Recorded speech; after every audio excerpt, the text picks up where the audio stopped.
suis au garage, comme vous le voyez, puis j'ai trouvé un moyen là pour comparer le Turbo Boost, comme vous le voyez ici là. En rouge, c'est le Turbo Boost actuel, puis en vert, c'est le Turbo Boost là, recommandé par Volkswagen, je veux dire par l'usine. Je vois pas vraiment de différence là. Moi, ce que je vois, il n'y a pas vraiment là une faiblesse là au niveau de la suralimentation. C'est pour ça que je suis comme pas mal convaincu là que ça doit être juste une simple du nettoyage ou une durite ou quelque chose comme ça là,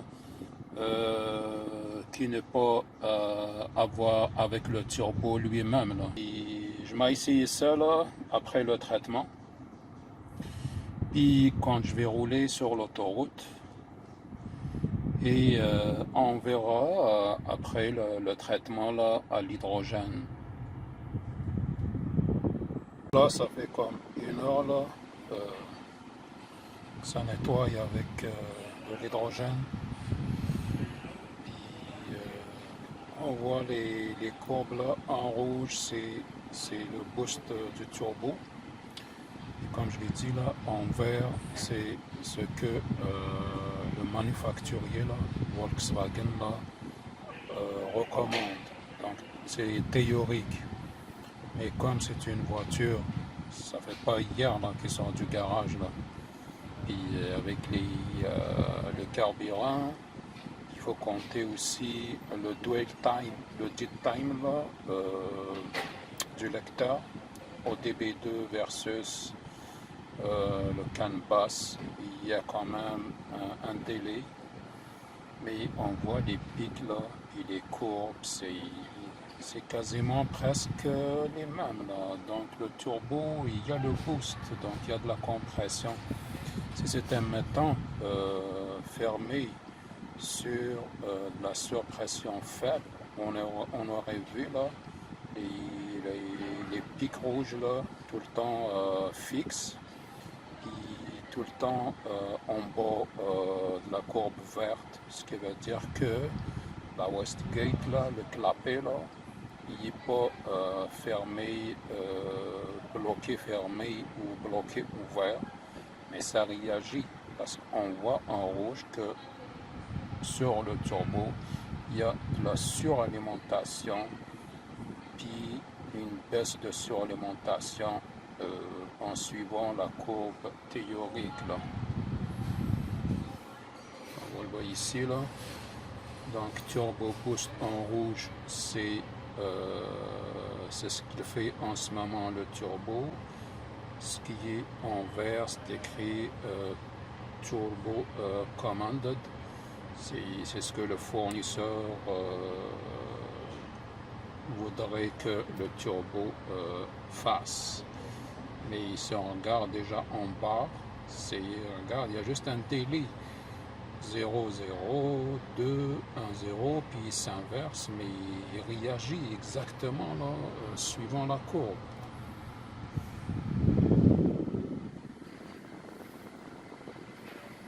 Donc là, ils n'ont pas encore fini pour le traitement.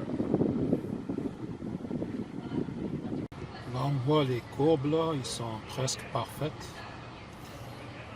Décalées, mais ça c'est pas un problème. Mais je vois une amélioration par rapport à quand j'ai commencé là.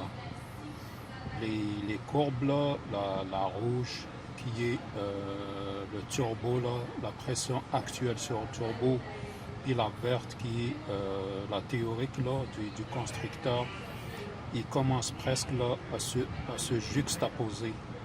Il y en a même, là c'est sûr, c'est pas de la science exacte là. Il y a des décalages, c'est sûr que ça peut pas être tout le temps à 100% la même chose. Mais depuis tantôt là, je les regarde là, des fois la verte et la rouge là, ils se juxtaposent, ce qui veut dire qu'ils sont égales.